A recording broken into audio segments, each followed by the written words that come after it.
Quero dar as boas-vindas a você que nos visita, você que está na igreja hoje no feriado. Eu sempre tomo um susto bom no feriado, porque está sempre cheio de gente aqui. Estou achando que o povo vai vazar e o povo está aqui. Então você está de parabéns, uma alegria poder vê-los aqui.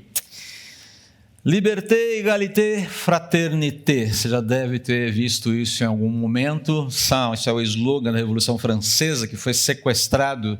Na verdade, foi sequestrado mesmo de uma obra, ou da obra de um humanista cristão chamado Étienne de La Boétie, 200 anos antes da Revolução eclodir.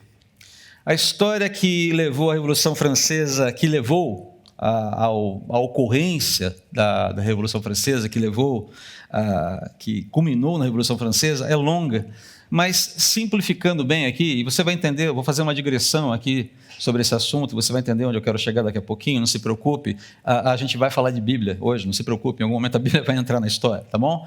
Mas a história que levou à Revolução Francesa é longa, mas simplificando aqui, o que aconteceu? Uma crise econômica gravíssima, que não dá tempo de explorar aqui, somada a uma crise política aguda, um descontentamento crescente com o governo incompetente do rei Luís XVI, somado a uma crise social terrível, em razão de uma aristocracia decadente, cada vez mais parasitária, somado a uma fome muito grande, quebras de safras ocorrendo ali na França durante aqueles anos, um país que era predominantemente agrícola, 80% do país era agrícola, e você tem um problema sério de produção e a fome começa a assolar o país.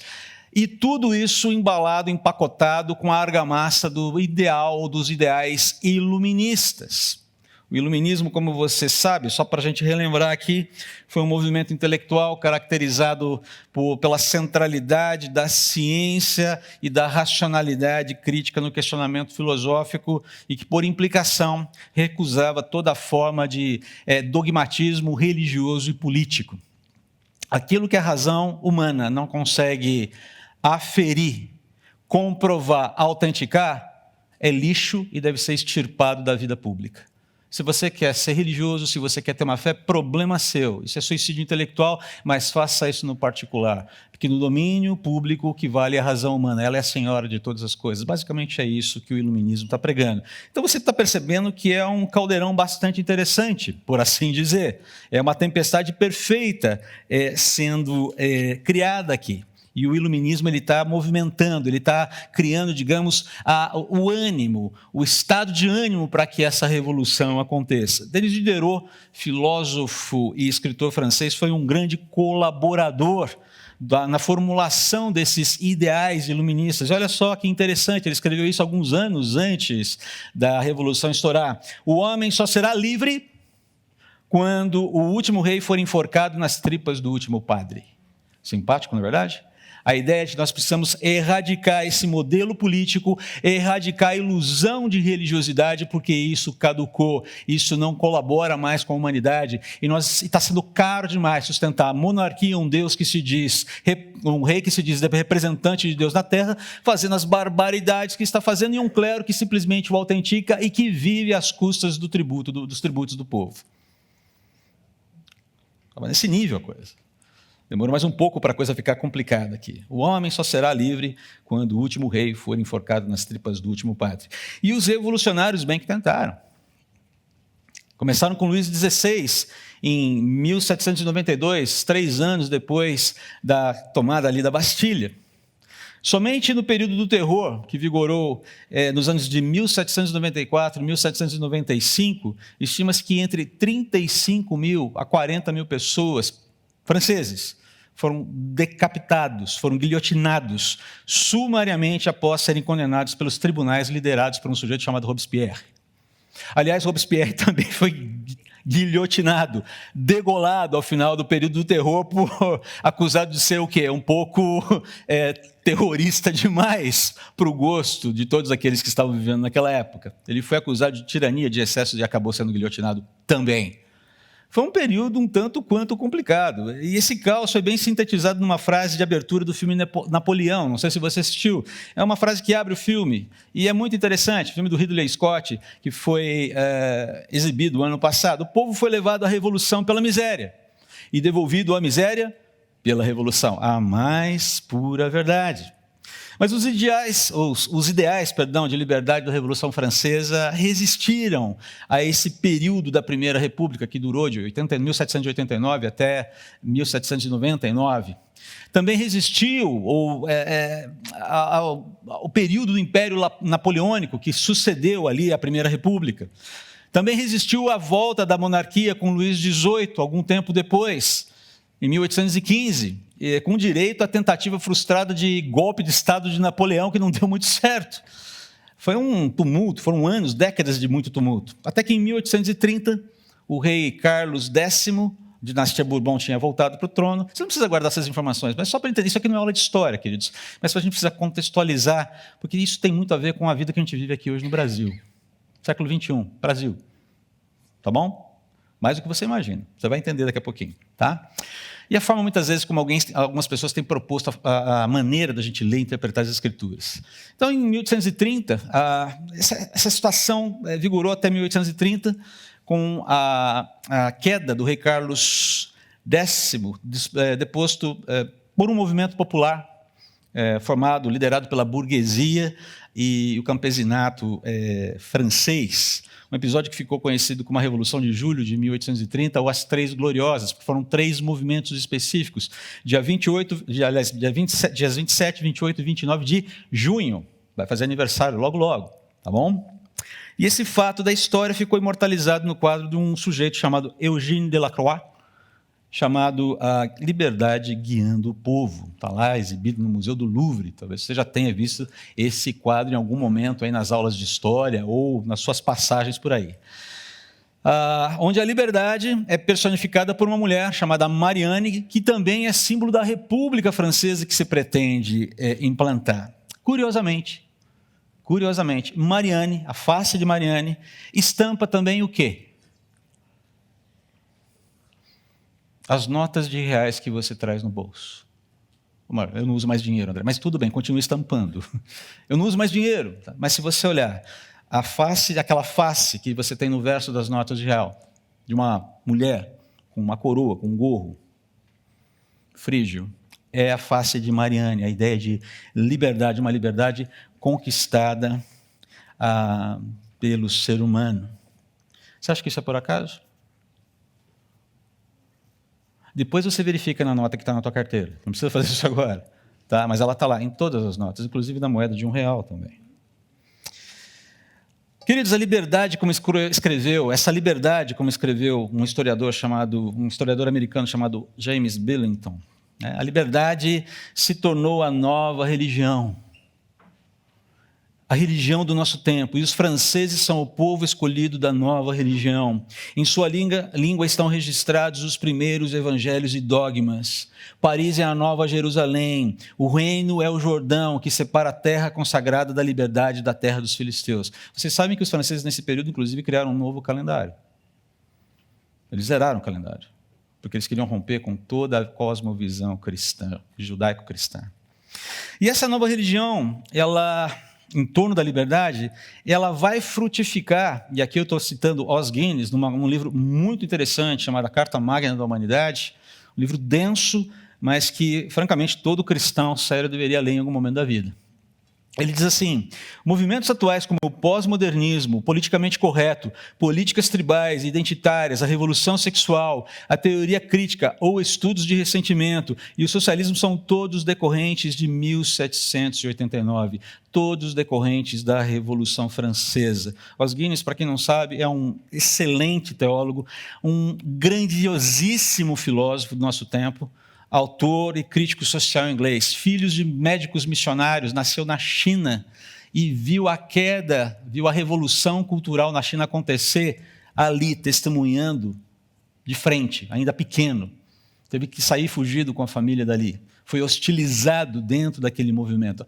Viu a coisa muito séria ali. Então ele fala das revoluções. Esse livro ele vai tratar das 5 grandes revoluções da era moderna, por assim dizer. Né? A Revolução Inglesa, a Revolução Americana, a Revolução Francesa, a Revolução Bolchevique russa e a Revolução Chinesa e seus efeitos. Mas ele diz que a Revolução Francesa é que disparou todo um arsenal de pensamentos nocivos para a realidade humana.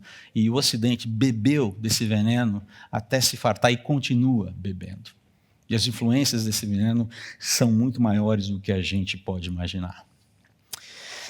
Agora, por que toda essa digressão sobre os ideais da Revolução Francesa? Acabei de falar de que ela disparou, ela envenenou a cultura, ela envenenou a política, ela envenenou a filosofia, ela envenenou a humanidade com os seus ideais. Muita coisa que a gente está consumindo hoje vem de lá. Mas, em primeiro lugar, por que a gente está fazendo essa digressão? Em primeiro lugar, porque caso você não tenha notado, a proposta por trás da Revolução Francesa e os movimentos que a sucederam, ou que sucedem dela, é uma proposta absolutamente redentiva.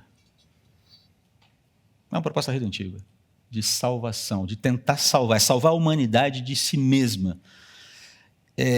Explicado de uma maneira mais, talvez, clara, é uma humanidade concebida por humanos iluminados e essa humanidade é salva por esses mesmos humanos iluminados, de uma humanidade retrógrada, de uma humanidade atrasada, de uma humanidade negacionista, apegada a uma estética de mundo considerada antiquada. E aqui você inclui o quê?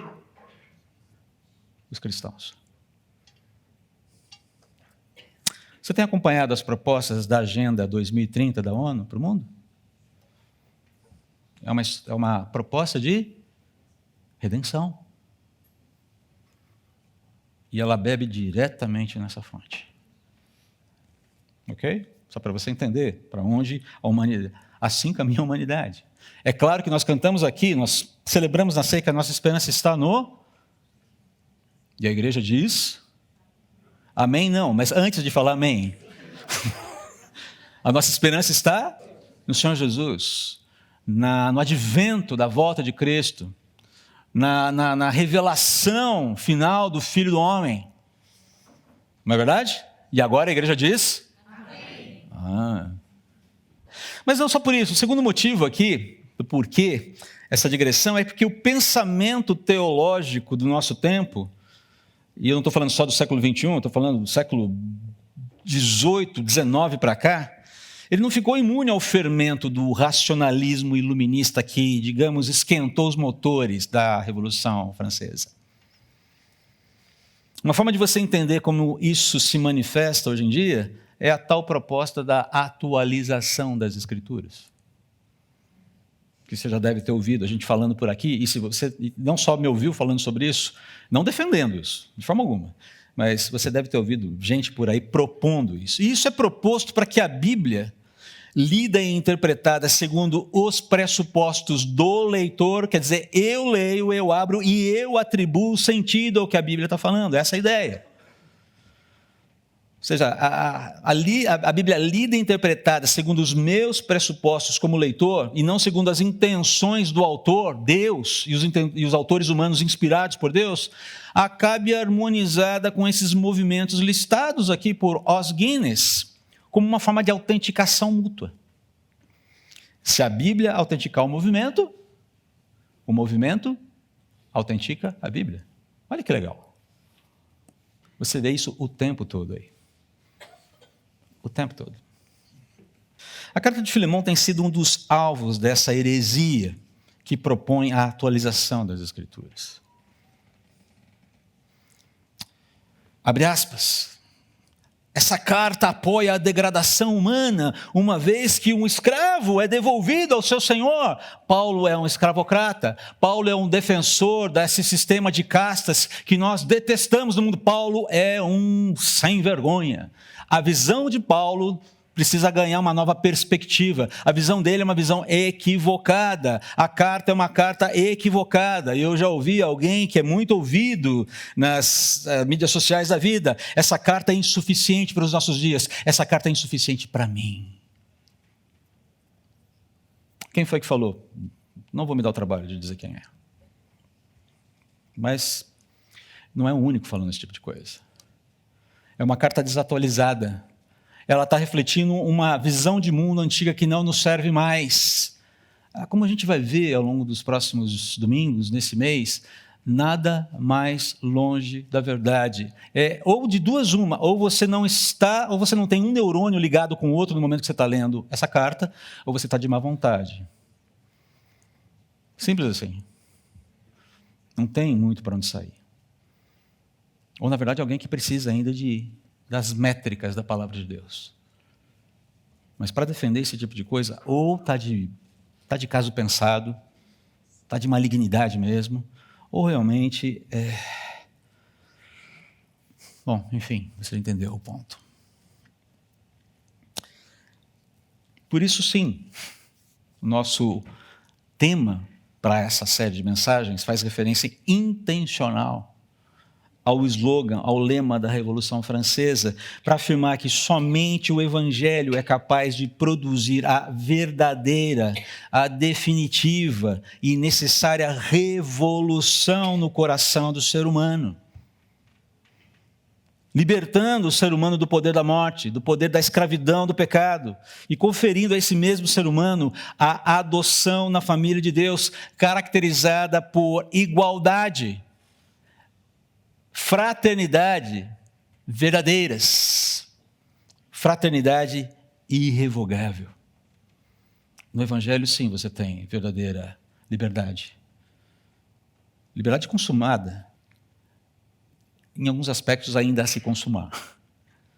Nós não estamos livres da nossa natureza pecaminosa ainda, embora já estejamos livres do pecado, já estejamos livres da culpa. Mas a nossa natureza pecaminosa ainda clama por libertação. Ela virá. Calma lá. Posso ouvir um amém, irmãos? Amém. Essa era uma hora de você falar um amém bem alto. Marcelo, essa era a hora de você dar um aleluia. Aleluia! Estava esperando o momento? Eu joguei a bola lá em cima, amigo. No terceiro andar, mas enfim. Então perceba, sim, ainda guardamos algumas consumações dessa libertação. A nossa natureza pecaminosa ainda precisa dessa libertação. Seremos livres dessa natureza lá na frente. Mas a fraternidade irrevogável, essa ideia de que nós pertencemos a algo e isso não tem volta. Começa por aqui. Filemão não é uma carta doutrinária, queridos, mas é uma carta desafiadora, como a gente vai ver. Paulo não está muito preocupado em construir pensamentos doutrinários consistentes, em sistematizar a teologia, mas é uma carta absolutamente prática, como nós veremos. Porque Onésimo, que você vai conhecer ao longo da leitura desse texto, servo de Filemão, havia fugido de seu senhor, que morava em Colossos, onde Paulo plantou uma igreja, após roubar Filemão e fugir de Filemão. E isso era um pecado capital duplo. Um escravo fujão, e que havia passado a mão no bolso do seu senhor, ele era passível de morte. A lei greco-romana, especialmente o contexto romano, dava a esse senhor de escravos o direito de vida sobre o seu escravo. Então, mata. Imprestável, inútil. Tem um joguinho, inclusive, interessante de palavras com o nome de Onésimo, que a gente vai ver mais para frente, mas não hoje. Filemão tinha o direito tinha, segundo a lei humana, o direito de vida e morte sobre Onésimo. Roubo seguido de fuga. Ai, Onésimo. 2 crimes passíveis de morte naquele contexto. Mas nós não sabemos como, a gente vai ver, Onésimo vai parar em Roma. Ele foge de Colossos, vai parar em Roma, bem distante ali de Colossos. E o fato é que lá, em Roma, ele acaba se encontrando com quem? Paulo, amigaço de Filemão. Amigo do peito. Torciam para o mesmo time lá em Colossos, provavelmente. O 15 de Colossos. Vocês gostaram dessa, fala a verdade. Até eu gostei dessa. Não estava aqui. De vez em quando a gente solta uma piada na hora que funciona. Aí alguém já fala, aí fica difícil, né? Mas enfim. Mas o fato é que ele foi parar lá em Roma e encontrou. A gente não sabe como ele se encontra com Paulo. E fica muito claro que Onésimo se arrependeu, ele foi perdoado por Jesus, ele rendeu a sua vida a Jesus. E ele passa ali, Paulo está na prisão, na sua primeira prisão em Roma, uma prisão domiciliar, e ele passa a servir Paulo de uma forma muito dedicada. Um escravo fujão, ladrão, agora se torna um servo útil ali para Paulo. Mas algum tempo depois, Onésimo demonstra desejo de voltar para Filemão. O servo quer voltar para o Senhor, o seu Senhor que ele roubou, o seu Senhor de quem ele fugiu e que tem direito de vida e morte sobre ele segundo a lei humana. Olha só que situação. Então o que Paulo vai fazer aqui é escrever a Filemão, amigão, queridão, uma correspondência muito amorosa, muito compassiva, mas muito esperta também. Muito cortês, esperta no bom sentido, entenda? Bem-humorada, muito bem-humorada. A carta ela tem uns lances de humor muito interessantes, mas que é, sobretudo, uma reivindicação.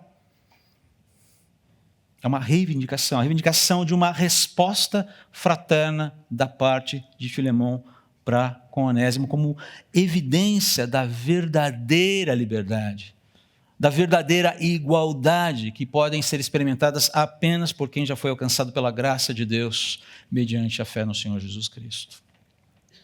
Esse é o plot, essa é a síntese da carta. Vamos ver então só os primeiros 3 versículos, ver como Paulo começa essa carta e como ele já vai preparando o terreno para fazer essa reivindicação de resposta de Filemão. E entenda que isso tem tudo a ver com o viver cristão do século XXI. Tem tudo a ver. Olha só que interessante.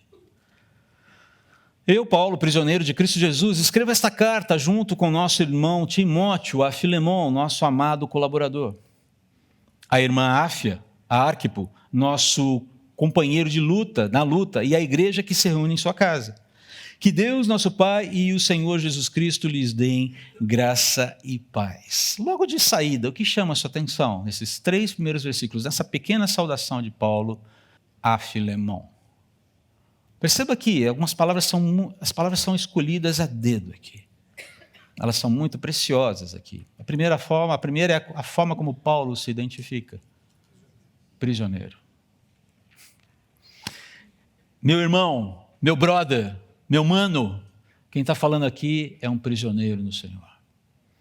Quando você fala, quando você ouve alguma coisa desse tipo, eu sou alguém que está sofrendo por causa do evangelho do qual você diz crer e ao qual você defende.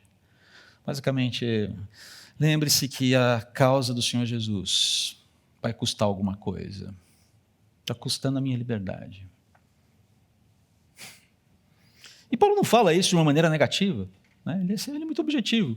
Prisioneiro de Cristo, estou confinado, eu estou encarcerado. Na verdade, não é um cárcere, era um cárcere privado, um cárcere domiciliar, pela causa do evangelho. Lembra-se daquela história de Paulo pregando para toda a guarda pretoriana, que ele menciona em algum momento, que é mencionado lá em Atos, se eu não me engano? Não, em uma das cartas dele. Paulo estava sendo guardado, ele mesmo alugou uma casa, ele mesmo ficou lá, ele dava conta de pagar todas as suas responsabilidades, e uma guarda pretoriana, a elite da guarda romana, fazia a guarda ali de Paulo, e ele pregava o evangelho para esses caras. Falou, ok, já que você está aqui, você vai ouvir o evangelho, queridão. Gente, Roma foi evangelizada com sangue, suor e lágrimas, e grilhões. Olha que interessante. Eu estou aqui encarcerado, eu estou aqui confinado por causa do evangelho, o evangelho no qual você crê, no qual você diz, você afirma, do qual você afirma ser participante. E Paulo vai usar uma palavrinha muito importante daqui a pouquinho, para qualificar Filemão. E eu não estou sozinho. Timóteo está aqui comigo.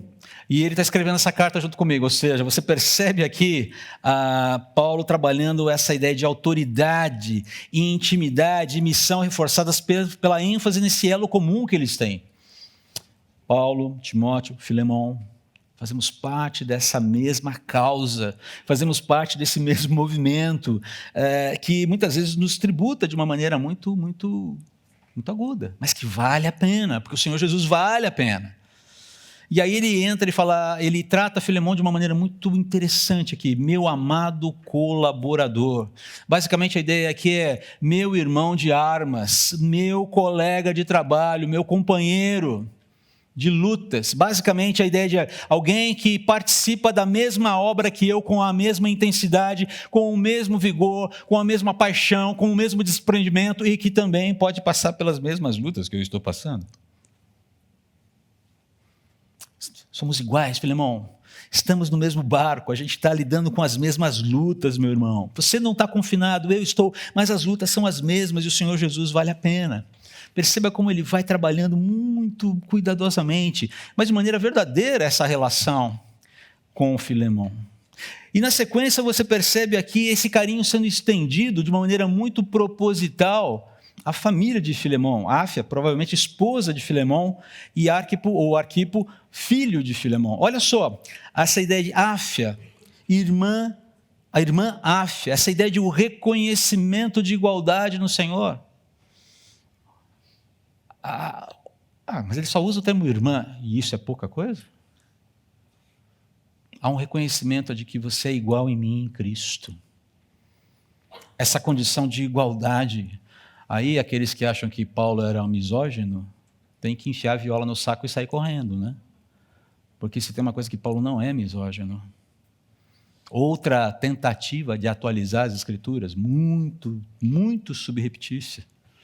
Não, a irmã Áfia, minha irmã em Cristo, alguém com quem eu partilho da mesma fé, alguém que comunga da fraternidade feita lá na cruz. E ele chega em Arquipo, provável filho aqui desse casal. E eu gosto muito de como a English Standard Version traduz o grego aqui. A English Standard Version fala fellow soldier. Ou seja, meu companheiro de armas. O cara que luta na mesma trincheira que eu. O cara que leva tiro comigo. O cara que está na mesma causa que eu. Band of Brothers. Lembra do Band of Brothers? Percebe todo esse cuidado? Paulo não está exagerando, gente. Ele está falando verdades aqui. Meu companheiro de lutas, ou seja, estamos juntos no mesmo barco. E aí ele saúda a igreja em tua casa, e a igreja que se reúne em sua casa. E aí você vê o que dessa família? O que fica claro nessa família? A família, Filemão, Áfia, Arquipo, mensageiros do Evangelho, agentes, instrumentos de Deus na promoção da redenção de outras pessoas, portadores das boas novas, testemunhas do Senhor Jesus como família, indivíduos e família, que estão acolhendo pessoas, que estão pastoreando pessoas, que estão dando as boas-vindas, estão sendo hospitaleiros com a comunidade de fé que está ali em Colossos, que estão discipulando pessoas, que estão encaminhando pessoas, que estão cuidando pessoas, que estão apoiando pessoas. Essa igreja era cuidada por essa família. Há um engajamento muito forte aqui. E quando ele termina essa saudação, ou no final dessa saudação, ele fala que Deus, nosso Pai, e o Senhor Jesus Cristo lhe deem graça e paz, lhe concedam graça e paz. Percebam que a ideia de realização, a ideia de satisfação, o senso de pertencimento só vem mediante esse movimento de Deus concedendo favor, concedendo graça, concedendo paz. O homem não conquista isso sozinho. Ele tenta. Às vezes até através de revoluções sangrentas. Mas graça e paz são movimentos de um Deus Criador, todo-poderoso, onipotente, que está muito acima da gente, em favor de toda a sua humanidade, em favor de toda a sua criação. O que Paulo está dizendo aqui, todos os crentes são igualmente favorecidos por Deus através de Cristo. Graça e paz a todos vocês. Não há aqui nenhuma espécie de preferência. Me lembrou aqui esse texto, Atos 10, 34, uma resposta de Pedro naquele momento em que ele está sendo, se eu não me engano, ali trabalhando depois que ele é chamado para pregar as boas novas a Cornélio, que era um gentio, e fala, então Pedro respondeu, vejo claramente que Deus não mostra nenhum favoritismo. Em todas as nações ele aceita aqueles que o temem e fazem o que é certo. Esta é a mensagem de boas novas para o povo de Israel. A paz com Deus por meio de Jesus Cristo, que é o Senhor de todos. Deus não mostra favoritismo. A graça dele, a sua paz é ofertada a todo aquele que está sedento em busca dele. Entendeu, Filemão? A graça do Senhor é oferecida indistintamente a todos nós. Para mim, para Timóteo, para você, Áfia, Arquipo, toda a igreja na sua casa. By the way, a propósito, mas isso fica para as próximas semanas. Paulo começa relembrando a natureza suprema e irrevogável da fraternidade entre os crentes. Isso aqui é essencial para entender toda a carta.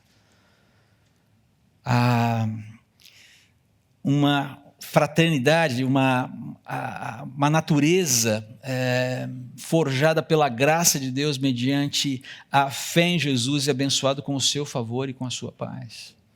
A fraternidade que nós temos, queridos, não é algo sustentada por mãos humanas.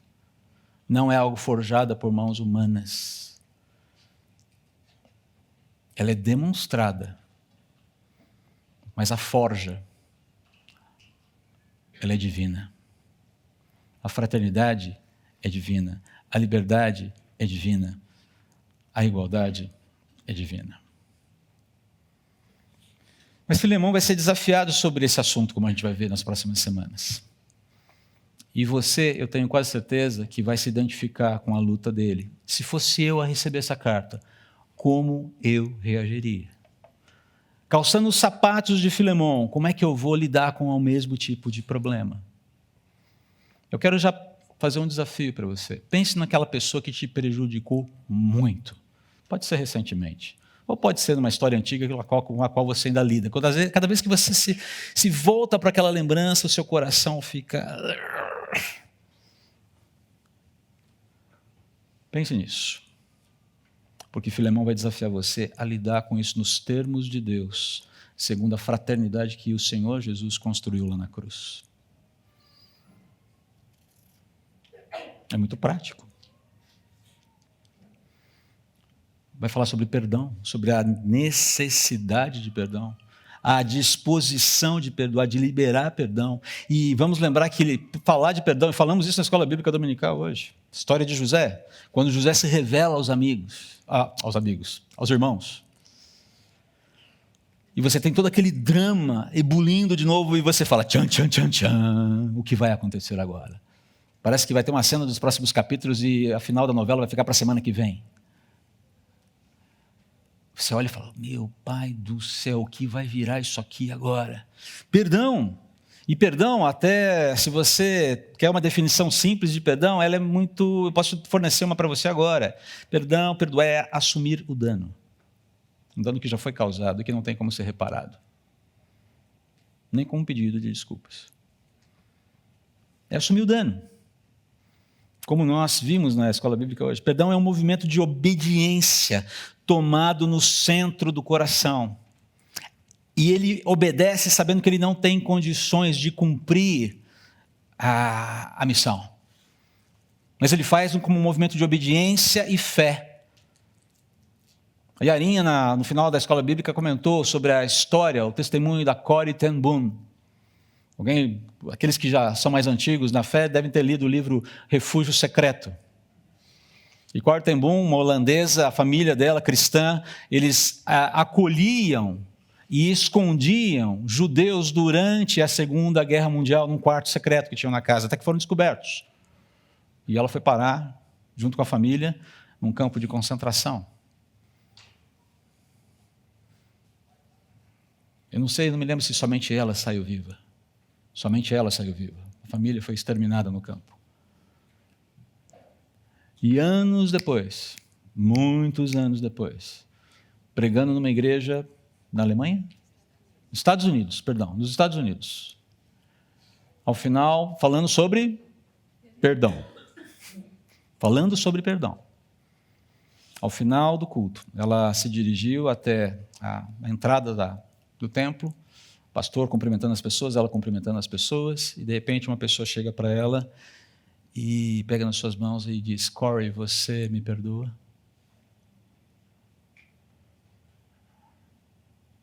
E quando ela olhou, ela reconheceu um dos algozes no campo de concentração.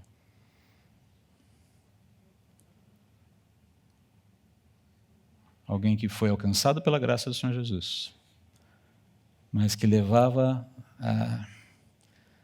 no coração aquele peso e aquela necessidade. Eu errei com você, me perdoe. Detalhe, esse foi um dos responsáveis por morte de familiares da Corey. E é interessante, a Arinha, ela explorou muito bem isso. Ela, no meio daquela situação, Deus, Senhor Jesus, o que eu faço agora? Porque em mim eu não tenho forças para isso. E é aquele momento em que você tem que bater fazer uma ligação pela linha direta com Deus, muito rápida, e dizer: Senhor, em mim não há forças para isso, porque a dor é muito grande. Mas eu decido te obedecer. O resto é contigo. E ela conta da inundação de paz que ela teve e de como ela pôde, em Cristo, perdoar quem lhe havia feito tanto mal. Filemão vai ter que lidar com isso em algum momento. Não com um algoz num campo de concentração, mas alguém que lhe prejudicou muito, com certeza. E alguém sobre quem ele tinha autoridade perante a lei para... Perdão, aceitação, inclusão, colaboração, renovação. São movimentos esperados, práticos, no contexto do povo de Deus. O Evangelho é muito prático, queridos. Ele não deixa dúvidas sobre o que nós devemos fazer. Essa fraternidade irrevogável, ela nos chama a atenção, ela nos mostra, você já está nessa condição, você já pertence a essa realidade. A questão é o quanto você decide obedecer e depender da capacitação que somente Deus pode dar para seguir em frente quando o outro te causou tanto mal. Mas a fraternidade é irrevogável. Ele é teu irmão e continua sendo irmão. E se bobear, esse irmão que você detesta tanto vai ser o seu vizinho de parede lá na eternidade. Ou morar no andar superior do seu prédio celestial. Estou aqui fazendo uma metáfora. Já pensou? Você vai bater na porta do lado lá da sua mansão celestial. Você sai da sua mansão celestial com um pires de ouro. Ou uma xícara de ouro, para pedir açúcar refinado puríssimo para o seu vizinho, e de repente abre para falar: você aqui, querido, vem cá dar um abraço. Meu pai do céu, logo ele aqui do meu lado. Isso não vai existir lá. Mas a gente não pode esperar para chegar lá para que não exista. Tem que começar agora. E Filemão vai ser testado. Esse cara querido, esse companheiro de lutas, testemunha poderosa do Evangelho do Senhor Jesus, marido fiel, esposa, família bonita, trabalhando para o Senhor, uma igreja em casa, que ele pastoreia, que ele cuida. Esse sujeito vai ser testado com alguém que lhe causou muito mal. Quem é a pessoa que tem causado muito mal para você? No presente, no passado, aquele nome que vem à sua mente. Quando vem à sua mente, você, meu Pai do céu. Perdão, aceitação, inclusão, colaboração, renovação. Tem alguém aqui nesse contexto para quem você torce o nariz?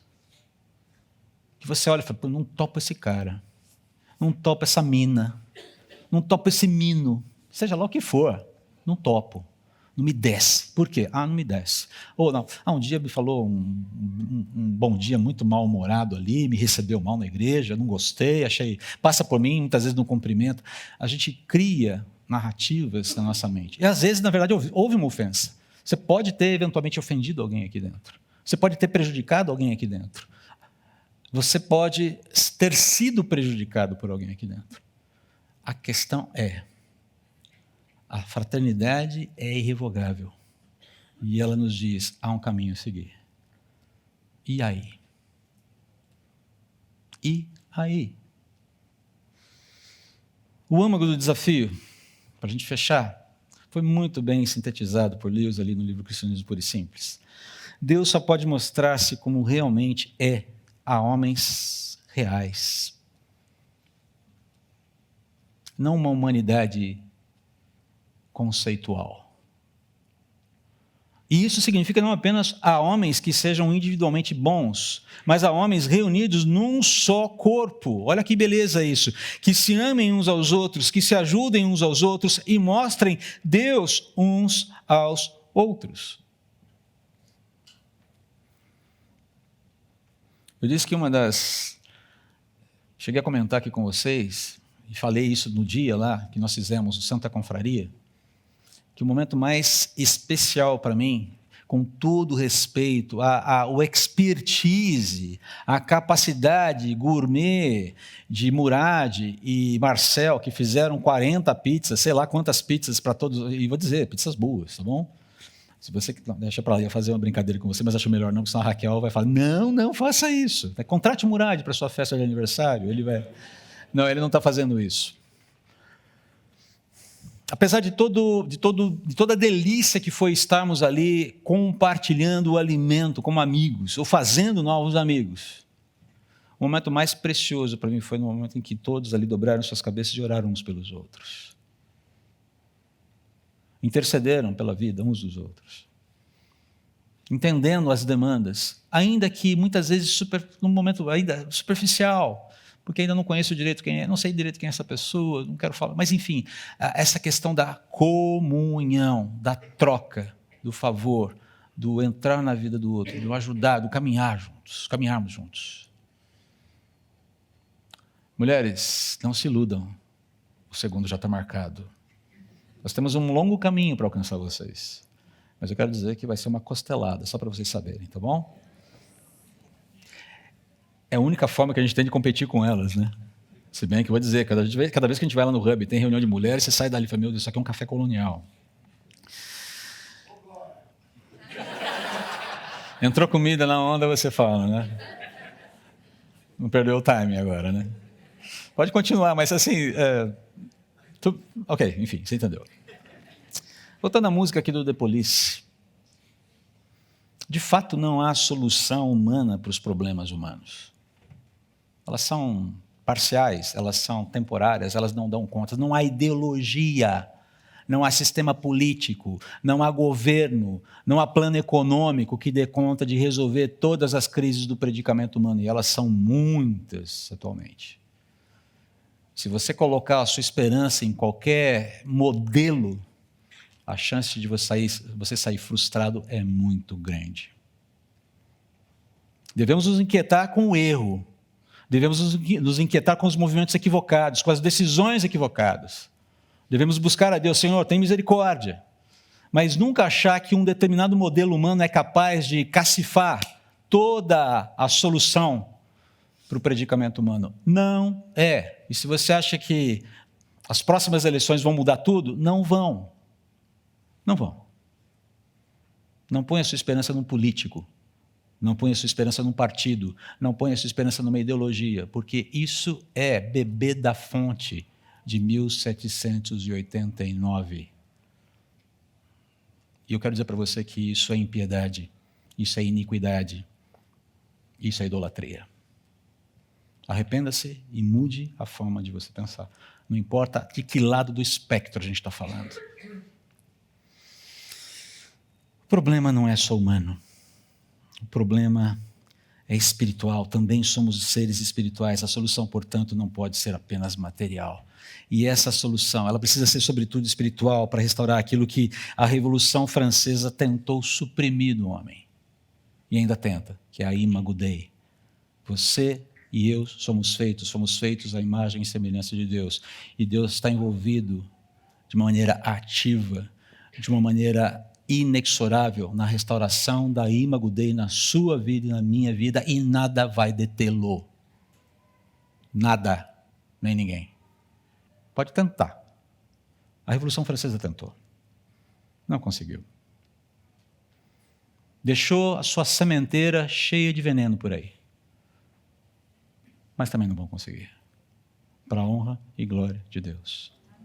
Enquanto o Espírito Santo estiver agindo na minha vida e na sua vida, mostrando claramente que Deus existe, Ele é real, Ele redime, e é possível desfrutar, sim, de verdadeira liberdade, verdadeira igualdade e verdadeira fraternidade em Cristo.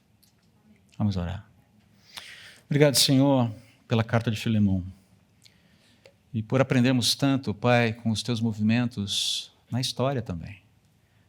Como somos desafiados a confiar em Ti e a viver em obediência, certos de que, se nos movemos na Tua direção, o Senhor certamente não falhará em nos prover daquilo que necessitamos para cumprir a Tua vontade nesse mundo. Use-nos para a honra e glória do Teu nome, que sejamos instrumentos da libertação de outros, da inclusão de outros na Tua família, dessa promoção de uma igualdade santa que só o Evangelho pode promover. E dessa fraternidade, da vinculação e do zelo, desse santo zelo pela fraternidade que o Senhor já gerou em Cristo, nos chamando para a tua família, a chamar todos de filhos, e a nos chamar e nos permitindo, a todos nós, sermos chamados de irmãos e nos chamarmos de irmãos. Que essa realidade seja cristalizada nos nossos corações e mentes, a ponto de erradicar da nossa vida os venenos de 1789 e que ainda ecoam no meio do próprio povo de Deus. Para a honra e glória do teu nome, em nome de Jesus. Amém.